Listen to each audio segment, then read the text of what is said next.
¿Cómo están ustedes? En esta edición de El Campo, la Industria Verde, vamos a recorrer varios de los segmentos así más atractivos y más interesantes de esta saga del agregado de valor, el agregado de valor en origen, arrancando por un reciente emprendimiento, reciente lanzamiento que se produjo en Uruguay de un tambo de características inéditas para la región.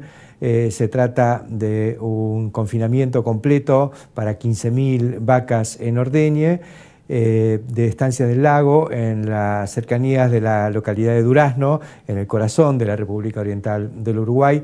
Este tema lo vamos a conversar con el ingeniero Ronald Lombardi, que cumplió un papel fundamental en ese desarrollo. Estuvo trabajando 5 años en la concepción de la planta de secado de leche y de producción o de generación de energía para mover todo el complejo y la planta de secado de leche.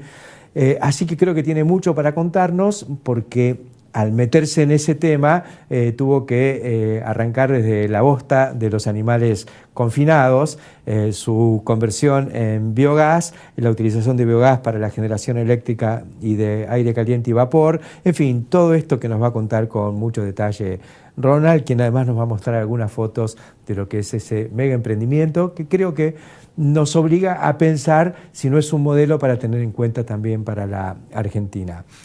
Hemos invitado también a Javier Prida, es el presidente de Capia.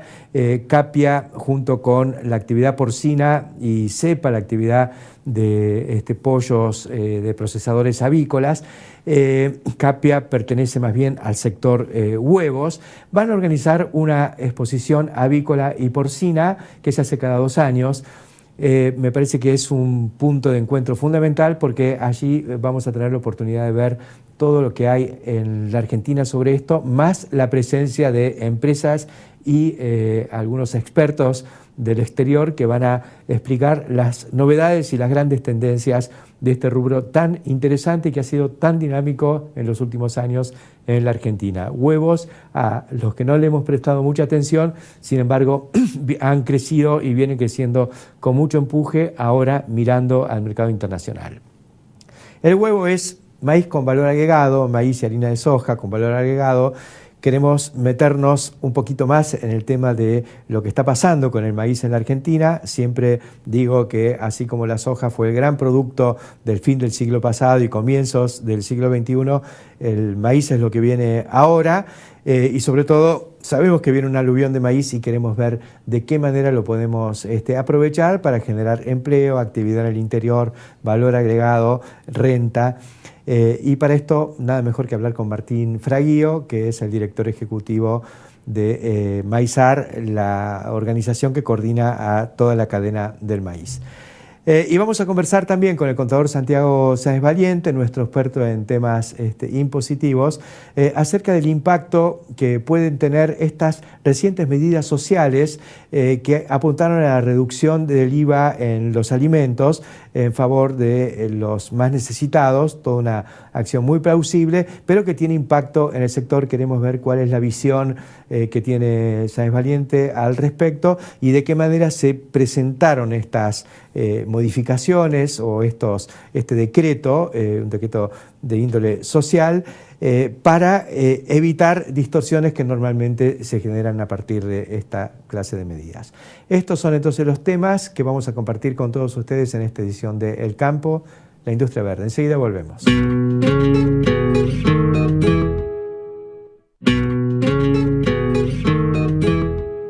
Iniciamos esta edición del Campo, la Industria Verde, conversando con el ingeniero Ronald Lombardi. Lombardi es un experto en industria lechera, pero es un ingeniero de planta, de construcción, de diseño.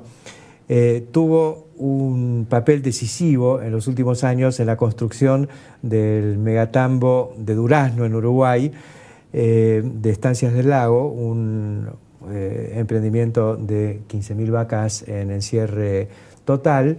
Lo tenemos aquí con nosotros en la Argentina. Él es de Villa María, lo hemos repatriado, habiéndose completado la construcción, y todo un experto, digamos, y no hay mucho de esto. En la Argentina creo que hay poco y nada.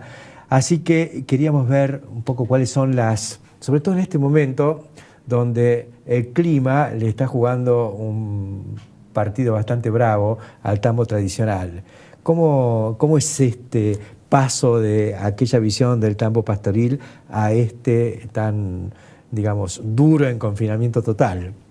Bueno, Héctor, los años nos han dicho de que después de haber recorrido este largo camino que empezó hace 5 años, en donde cuando se decidió emprender este proyecto no había un modelo para ir a ver en su integración total.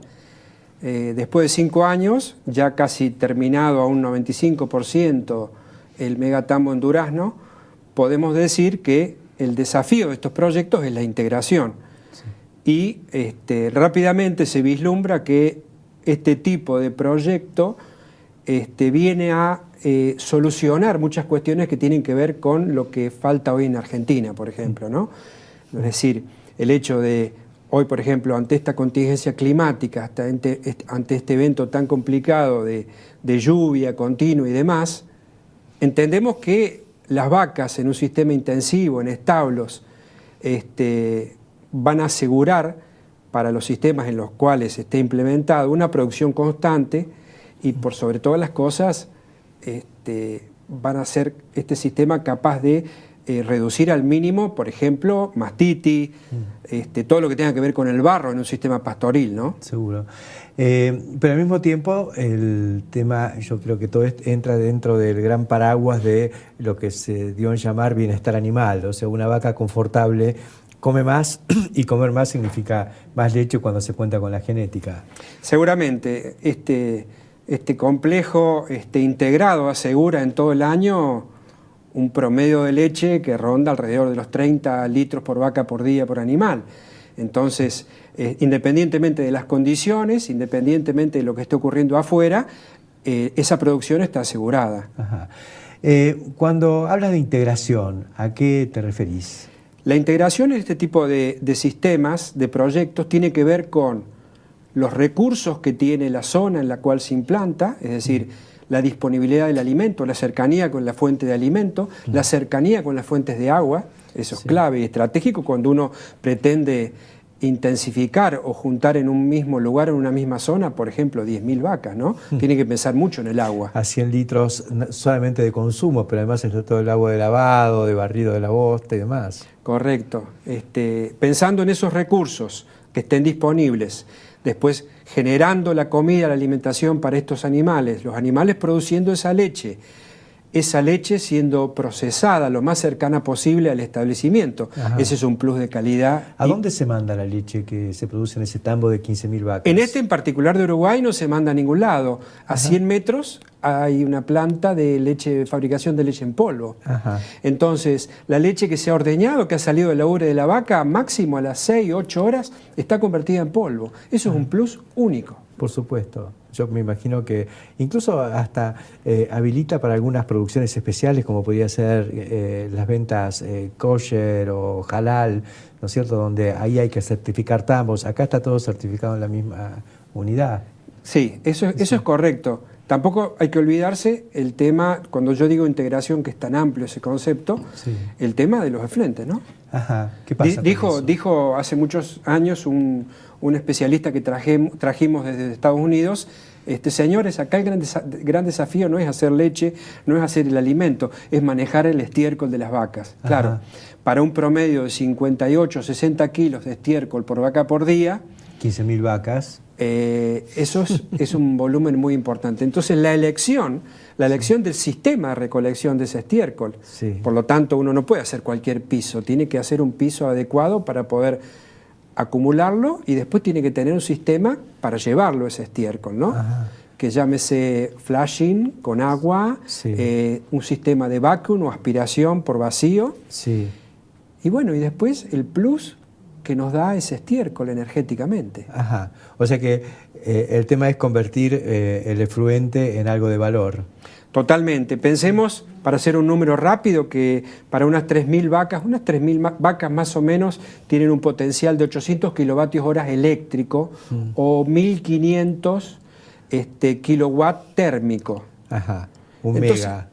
1,5 megas térmico es su potencial, y eso es un bonus que si se hace adecuadamente se puede utilizar, por ejemplo, para una industria. ¿Y eso allá en Durazno se está haciendo? En Estancia del Lago hay 2 biodigestores ya funcionando a plena capacidad que tienen la posibilidad de procesar el estiércol proveniente de 3.700, 3.800 vacas. Ajá. Y ahora se está iniciando el proyecto para hacer un gran biodigestor para el resto del proyecto. Ajá, ¿es un biodigestor de otro tipo cuando son más vacas?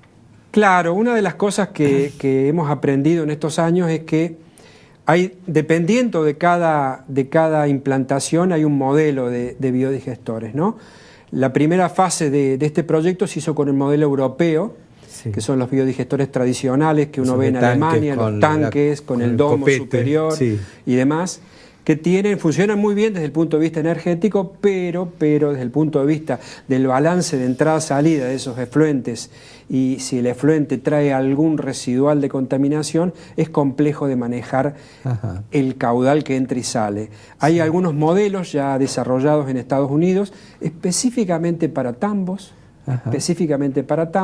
que funcionan muy bien con todo tipo de estiércol en cualquier concentración. Ajá, y eso es lo que están implementando ahora. Así es. Allá. Me acuerdo que nos conocimos hace 6 o 7 años, justamente viendo el tema de biodigestores en los primeros ensayos que se hacían en la Argentina, usando, me acuerdo, mangas o silobolsa para esto. Así que de eso fuiste al megatambo con las plantas. Yo creo que hace 6 años cuando pusimos el estiércol de un tambo de 700 vacas en el tambo de Jordan y Rivero en un silo bolsa, y lo enterramos en Progreso, en Hipatia, y produjo biogás. Nos hizo entender la simpleza de esa tecnología. La tecnología es muy simple. La única complejidad que tiene es el manejo del volumen del estiércol. Claro. Por eso ha evolucionado. En estos 6 años hemos visto que hay interesantes opciones fáciles de manejar ese volumen y a la vez energéticamente rentables.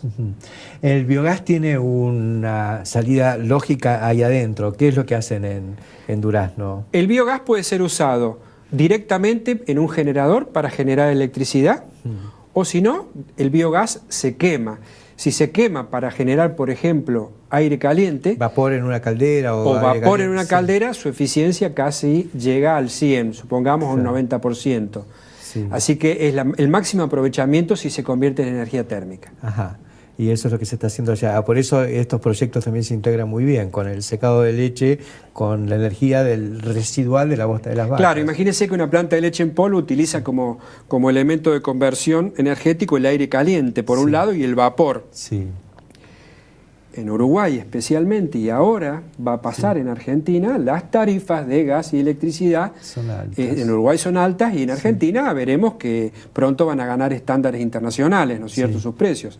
Entonces, tener un combustible casi gratis, entre comillas, casi gratis, generado por el estiércol de la vaca. Que es un problema, por otro lado, si no lo tratamos. Que es un problema, y se convierte en gas o en electricidad, es un bonus inesperado que vale la pena prestarle atención. Yo creo que estamos frente realmente a una ruptura paradigmática, porque nos va a costar. Nosotros acá todos nos formamos, los agrónomos, con el libro de McMillan de pasto a leche, y todos tenemos la idea, o se nos ha inculcado el tema de que sin empaste no hay progreso, que el pasto es la base de todo.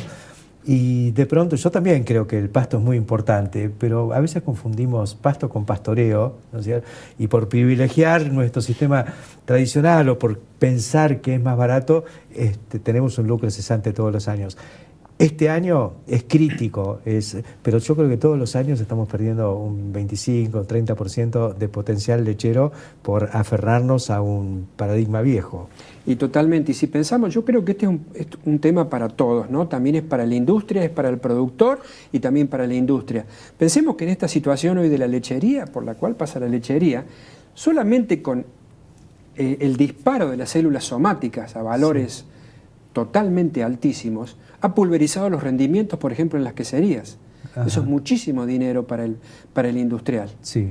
Eso lo conoce bien por el tema de haber construido también plantas de queso. Claro, entonces uno ve las plantas de queso en donde las células somáticas vienen tan altas, el rendimiento es muy difícil de manejar, y esto es directamente por el barro.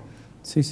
Por el barro. Entonces, si vamos a un establo en donde las vacas están bajo techo y tienen piso de cemento y tienen cama de arena y se junta la bosta, todo el año, con algunos matices en verano, podemos asegurar una estabilidad en células somáticas, por lo tanto el rendimiento de esa leche produciendo queso o leche en polvo va a ser bueno. Sé que nos estamos metiendo en un berenjenal porque muchos van a salir a cruzarnos diciendo ¿qué están proponiendo estos? Concentración, megatambos. Bueno, es un camino, es lo que hay. Uno va a California y ve esto. Ahora en Wisconsin está apareciendo, en China está apareciendo. He visto videos de China. Hace unos años vi algo de lechería en China. Ahora he visto videos de tambos de 40.000 vacas confinadas. Ahí va la soja argentina también, y maíz ya tienen ellos, ¿no? Pero me parece que hay que tomar esta cuestión en serio. ¿Hay alguien en la Argentina que esté caminando por este camino? Créame que los proyectos se han empezado a mover, creo que disparado por un cambio en las condiciones de país. Hay dos proyectos que están dando vuelta con este tema, donde hay grupos de productores que están seriamente pensando en integrarse producción primaria con industria, y algo también de biocombustibles y demás. Sí. Y creo que va a ser un año de transición para todos, sí, pero nos encaminamos hacia eso, ¿no? Argentina creo que no tiene escapatoria, debe ir para ese lado ante lo que está ocurriendo con el clima. Está clarísimo, el clima, esto no es coyuntural, esto no es el niño seguido por una niña. Me parece que estamos frente a una expresión muy concreta del cambio climático, y si bien ahora vi que algún político en la provincia de Santa Fe dijo no divaguen tanto con el cambio climático y vengan a ayudar a... eso diciéndole a la nación, ¿no? Con plata a los tamberos y demás. Bueno, me parece que además de acudir en auxilio, hay que pensar en que por ahí necesitamos una remodelación de todos los sistemas. Muy interesante y felicitaciones por estar de vuelta acá y listo espero, para aportar en las posibilidades que se abren. Muchas gracias. Enseguida continuamos.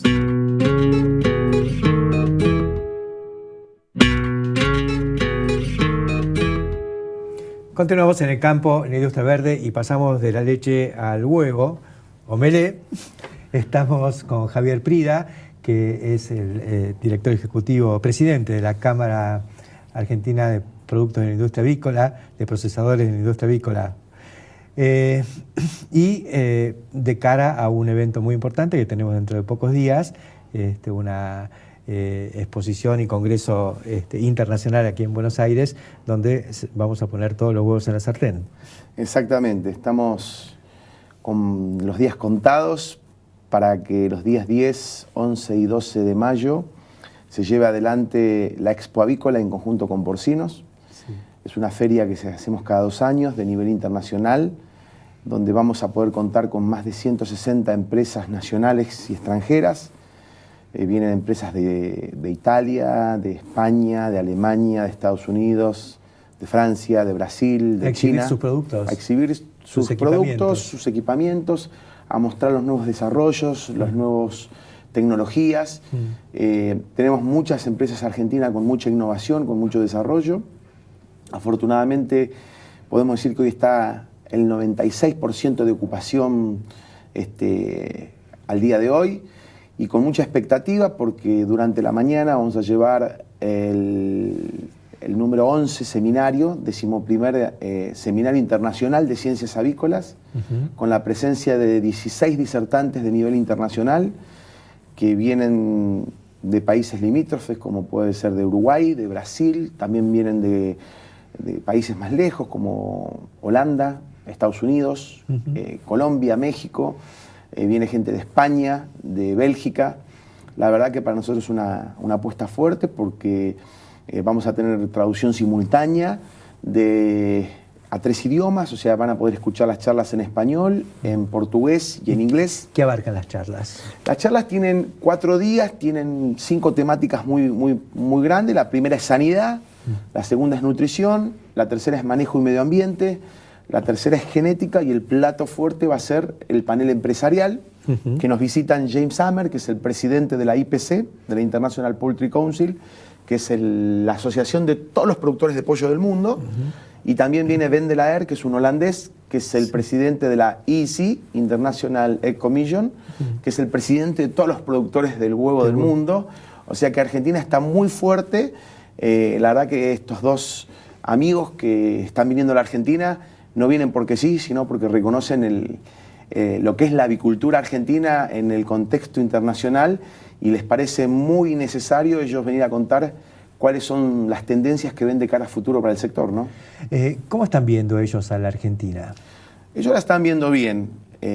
Coincidimos que estamos en un año donde la expectativa y la transición nos va a ir acompañando a lo largo del año y con el correr de los días. Creemos que se van a ir soltando y se van a empezar a ver un poquito más de inversiones, va a haber otro dinamismo. La verdad que el contexto internacional, que la Argentina es parte de ese contexto, a nivel avícola no es el mejor. Tenemos países que consumen productos avícolas que son dependientes del petróleo y a petróleo bajo no tienen plata para poder comprar. Llámese Angola, Venezuela, Nigeria, donde son países que comen mucha proteína avícola y lamentablemente eso hace que se depriman un poco los precios a nivel internacional, están bastante deprimidos, hay mucha producción a nivel mundial, pero bueno, es un tema de oferta y demanda que se lo va a ir regulando, ¿no? ¿La Argentina es competitiva? ¿Ha ido creciendo en presencia internacional? Sí, hemos ido creciendo y la verdad con un sacrificio muy grande que ha hecho el productor. O sea, no todos, pero sí hay grupos de productores que podemos decir que han hecho un sacrificio muy grande para mantener mercados. En lo que es específicamente en el tema de ovoproductos, en el año 2009 había volúmenes importantes de exportación con buenos márgenes de rentabilidad. Hoy no están los márgenes de rentabilidad, pero se sigue exportando porque los mercados internacionales son así. Para ganarlos se tardan años, para perderlos minutos. Seguro. ¿Y cómo se exporta el huevo desde Argentina? Desde Argentina se exporta en forma prácticamente el fuerte de la exportación es huevo en polvo, albúmina en polvo, yema en polvo. Se está exportando, el año pasado se exportó mucho huevo en cáscara, huevo fresco refrigerado.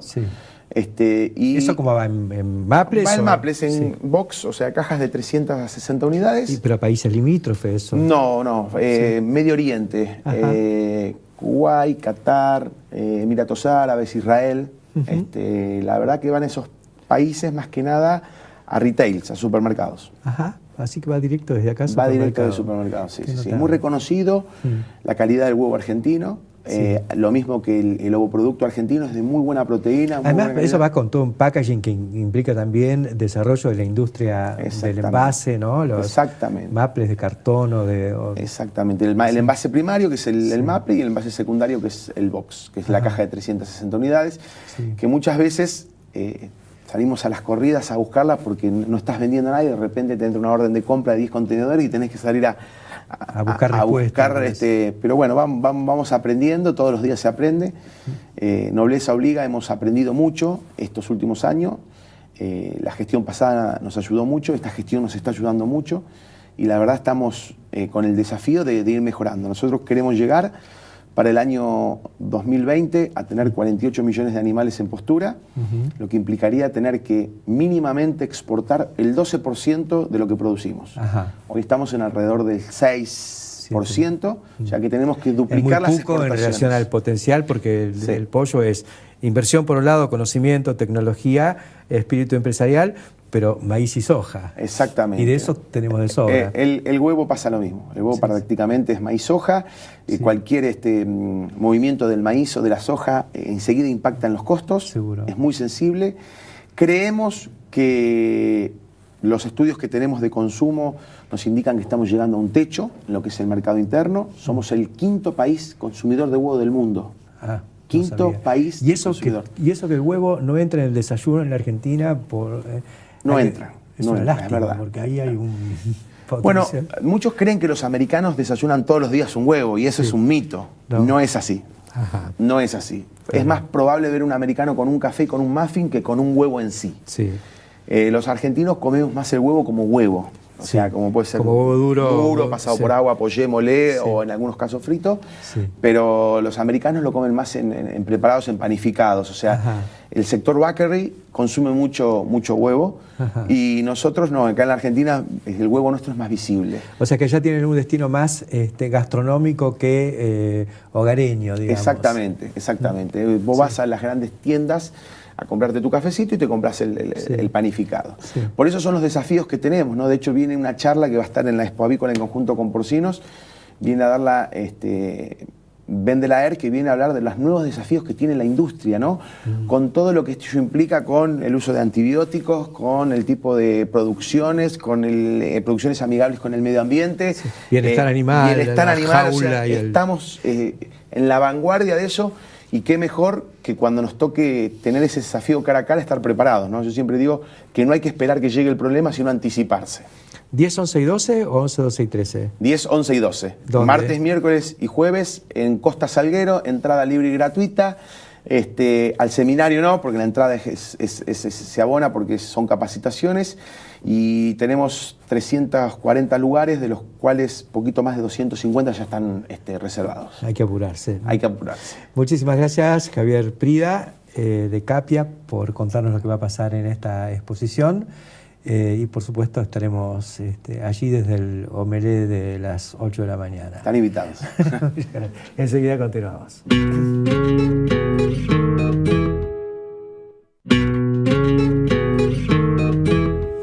Bueno, estuvimos hablando de los productos de valor agregado, hablamos de leche, de producción intensiva, hablamos de huevos y productos en general derivados de esta industria avícola, y tenemos que caer necesariamente en la materia prima o el producto básico de esto, que es el maíz. Por eso estamos con Martín Fraguío, que es director ejecutivo de Maizar, y bueno, qué lindo que en la Argentina se esté conociendo, porque esto existía, pero ahora vamos difundiendo todo lo que hay en valor agregado y cómo se van transformando las industrias, ¿no? Sí, tal cual, Héctor. Y creo que gran parte es tu trabajo, es tu mérito de tantos años de ir alineando los sectores atrás de... Yo digo que pocas cosas agregan, que no hay que castigar, digamos, conceptualmente al maíz, porque el maíz en sí es un producto de valor agregado. Totalmente. ¿No? Pero todo lo que podemos hacer con él, bienvenido sea, ¿no? Sí. Y bueno, yo creo que Maizar se ocupa un poco de eso, digamos, de defender a la cadena desde la producción del básico hasta todas las utilizaciones. ¿Cómo está viendo Maizar este arranque de la cosecha tan traumático con el tema climático?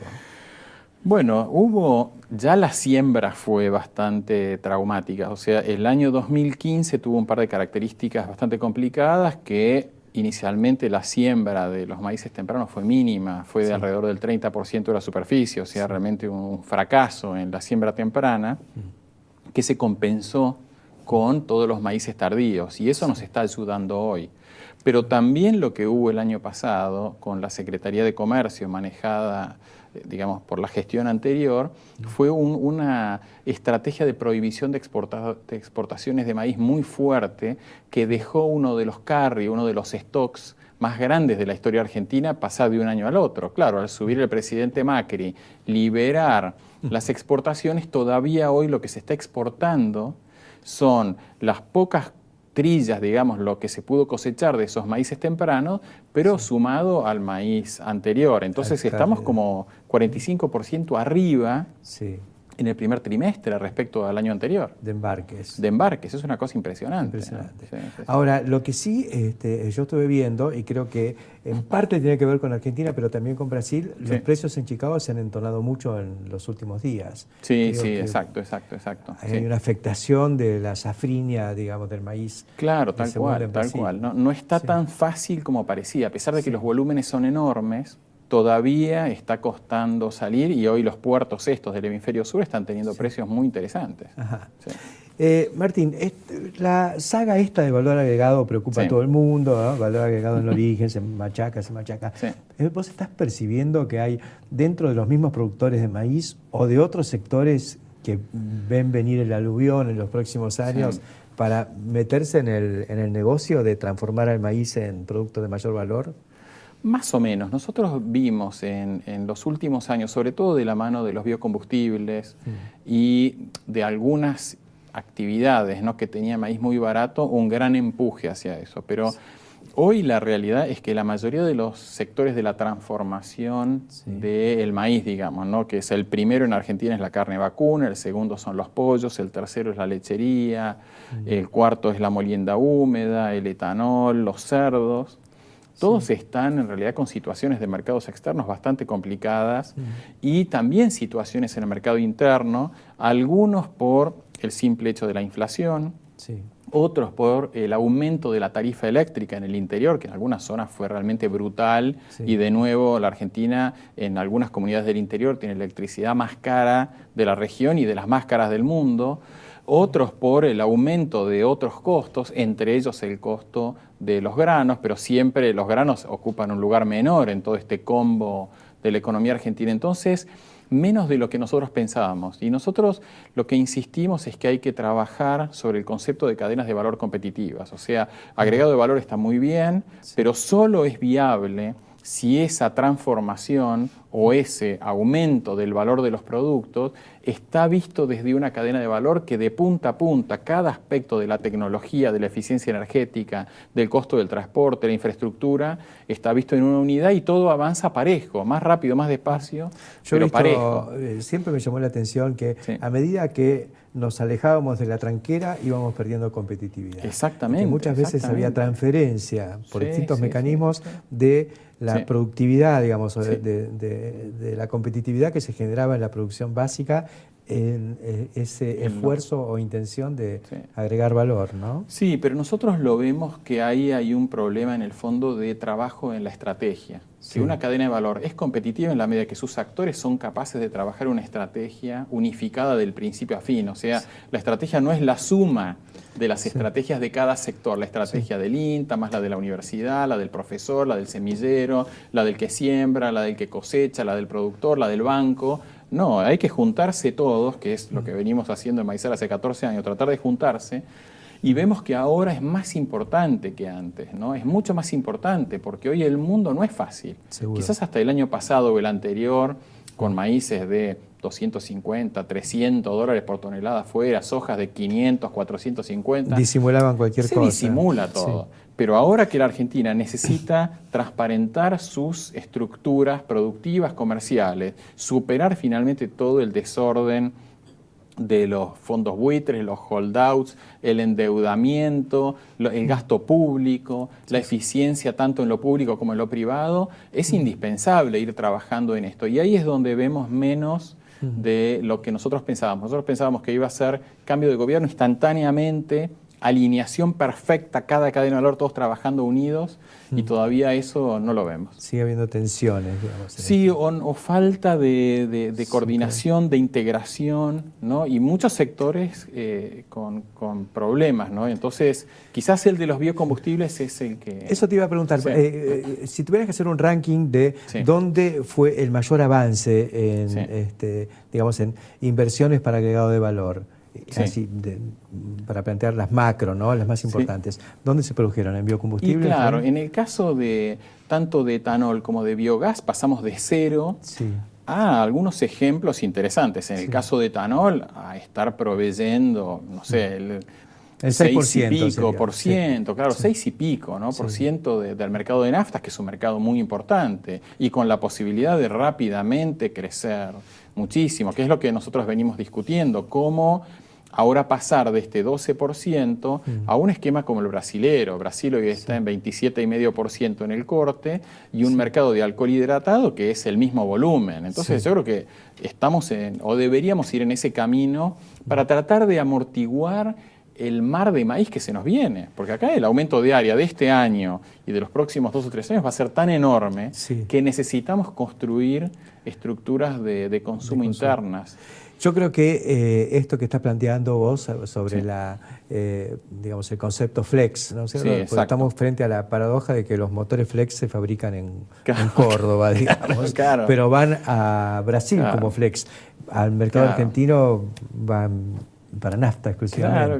Claro. Sí, es como una contradicción. Pero creemos que ahí sí vemos tanto dentro del sector público, una visión que la Argentina puede apuntar ahí. Desde el sector privado también, ¿no? Que tanto el sector azucarero como el maicero ven eso como el futuro, digamos, de los próximos 5 años. El comentario que hay es que es prácticamente una decisión política tomada, ¿no? Ir avanzando en esa dirección. Alguien pondrá el pie en la puerta giratoria, pero mientras tanto pareciera que la nave va, que queremos ir en esa dirección. Sí, ¿no? y si uno lo mira desde el impacto en la sociedad, ¿no? El impacto general, ¿no? En el empleo es un movimiento hacia el empleo en el interior muy grande. Desde el punto de vista de las divisas, esto puede significar para el Banco Central entre 1.000 y 3.000 millones de dólares adicionales por sustitución de importaciones. Claro.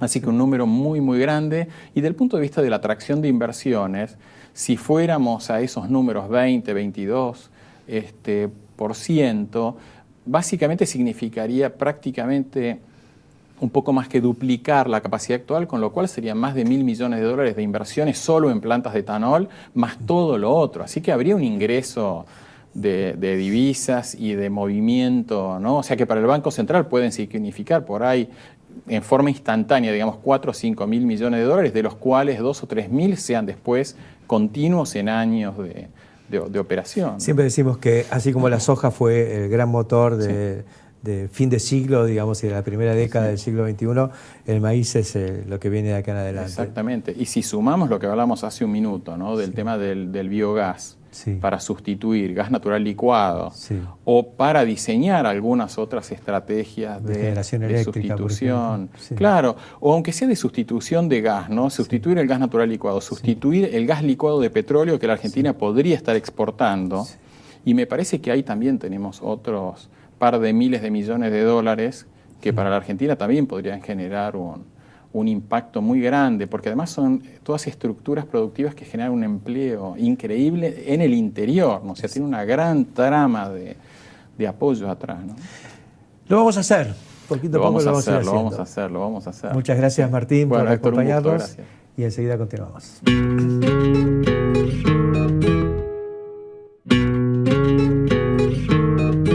Continuamos en el campo, en la industria verde. El presidente Mauricio Macri anunció medidas sociales basadas en la cuestión impositiva, reducción o eliminación del IVA para algunos productos básicos, para sectores populares. Todo un tema que afecta a las cadenas productivas y por eso hemos invitado a nuestro experto en temas impositivos, Santiago Sáenz Valiente. Santiago, ¿cómo estás? Gracias por venir. No, por favor. Cortita y al pie, ¿cómo afecta? ¿Puede patalear a alguien? ¿Se puede complicar la vida de alguien que está pagando IVA por los insumos y cuando va a recuperarlo en la venta al consumidor final no puede? A ver, normalmente una reducción de la tasa de impuesto parece un beneficio y normalmente es un perjuicio para los que están dentro de la cadena económica, el productor, el comerciante, el importador también.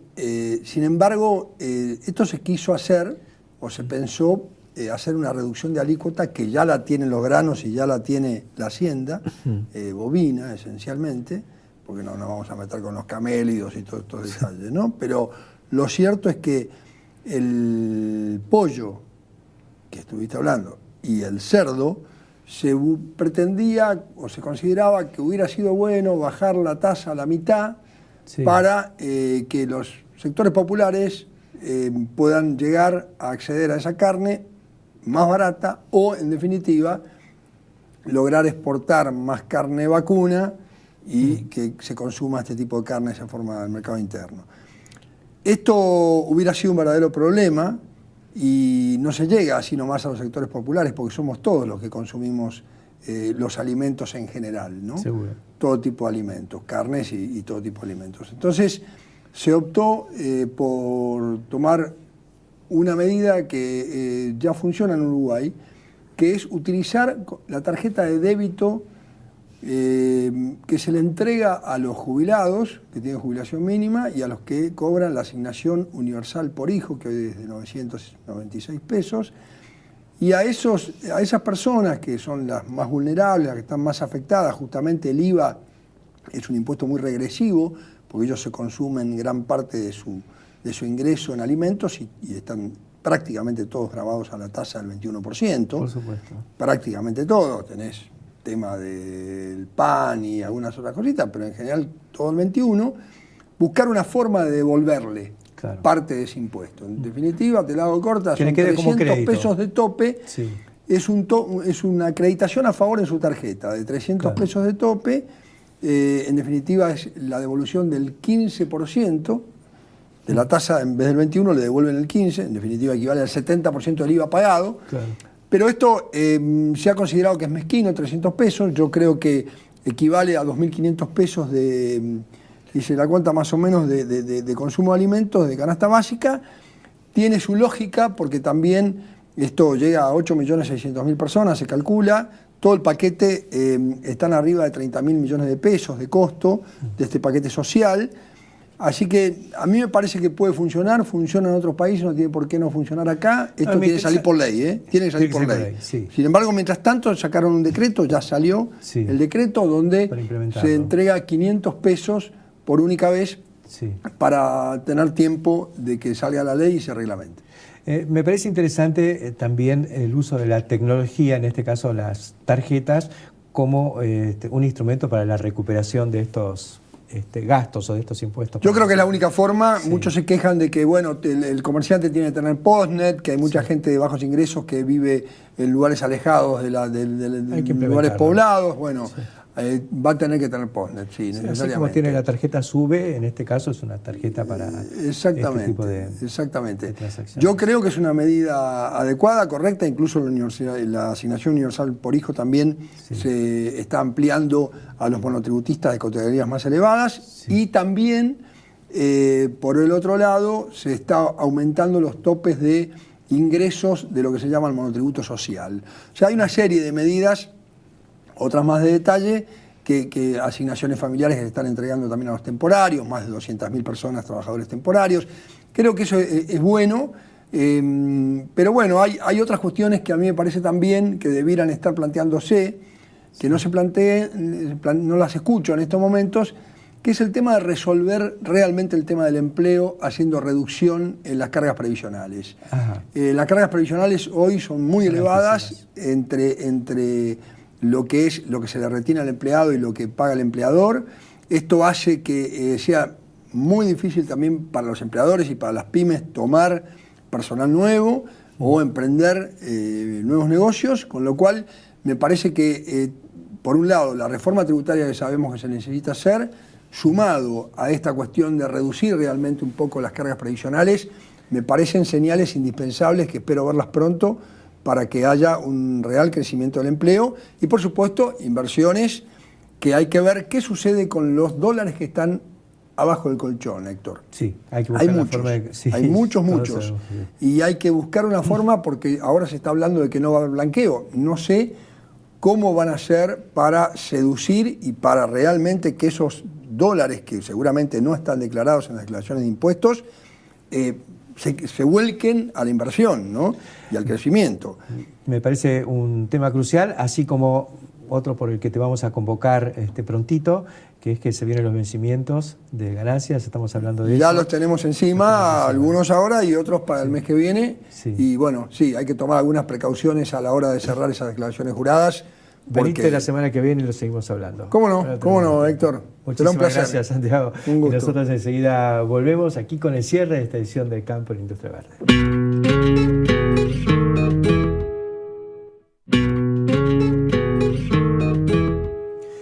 Estamos bajo el agua, estamos atravesando un ciclo realmente complicado.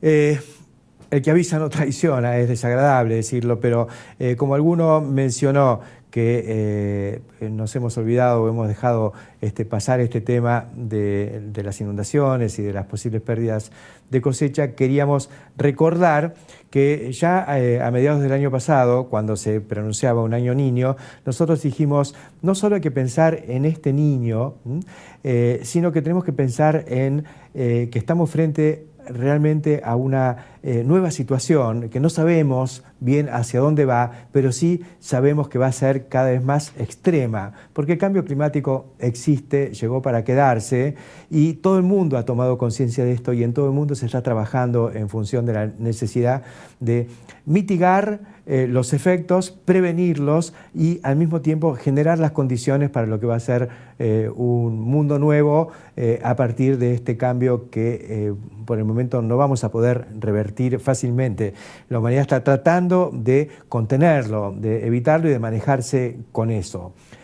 Nosotros avisamos, tanto que avisamos que nos fuimos a Países Bajos, estuvimos recorriendo, hablamos mucho de esto en nuestro programa y también en mis editoriales en Clarín Rural, diciendo, pensemos que si hay países que han logrado construirse en su sector agrícola o que tienen una base agrícola muy importante, como precisamente Países Bajos, parte de Bélgica, produciendo por debajo del nivel del mar, ¿por qué en la Argentina no podemos prepararnos para drenar los campos que se vienen inundando de manera recurrente, contener el agua arriba, canalizar, conducirla, llevarla, transformar, sin pensar tanto en que los humedales, que tanto les gustan a algunos ecologistas, terminan siendo esta catástrofe o dando origen a la catástrofe que estamos padeciendo en este momento, con todas sus consecuencias también desde el punto de vista de la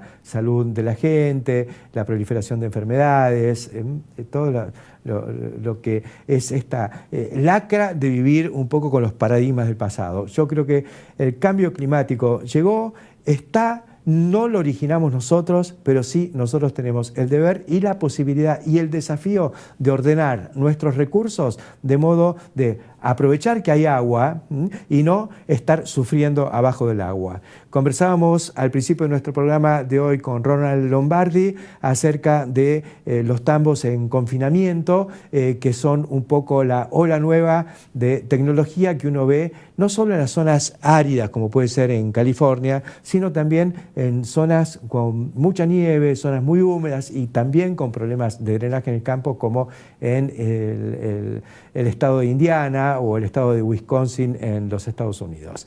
O sea que la lechería, o en China mismo, donde también la lechería moderna se hace en condiciones de confinamiento que apuntan fundamentalmente al bienestar animal. Sé que esto es polémico, pero me parece que es el momento de tomar el toro por las astas y evaluar realmente de qué manera vamos a encarar el futuro. Van a hacer falta obras muy importantes, obras en algunos casos faraónicas. No todas se van a poder hacer en el corto plazo, pero sí tenemos que ponernos un horizonte muy claro para que nuestra producción pueda ser realmente sustentable. Nos llenamos la boca con la palabra sustentabilidad, pero nadie la piensa en términos macro, en términos como la pensaban nuestros antepasados, los de la generación del 80, que hicieron los caminos, los ferrocarriles, los puertos y todo lo que permitió la expansión de nuestro sector agroindustrial. Me parece que tenemos que volver a pensar de esa manera en las cosas nuevas, aprovechando el bagaje tecnológico, la biotecnología, el conocimiento que tenemos sobre la nutrición de los cultivos, sobre el manejo del agua, sobre el riego, para convertir esto que hoy es un galimatías, es un hoy se puede, mañana me inundo, me encajo con la cosechadora o con el mosquito. Está divertidísimo ver las fotos de las máquinas encajadas y todo. Yo digo, esto es culpa del hombre, no solo de la naturaleza, es lo que el hombre no pudo hacer para poder manejarla, para poder ser inteligente, aprovechando el conocimiento que hay hoy a nivel mundial para el manejo de estas situaciones. Hasta la semana que viene.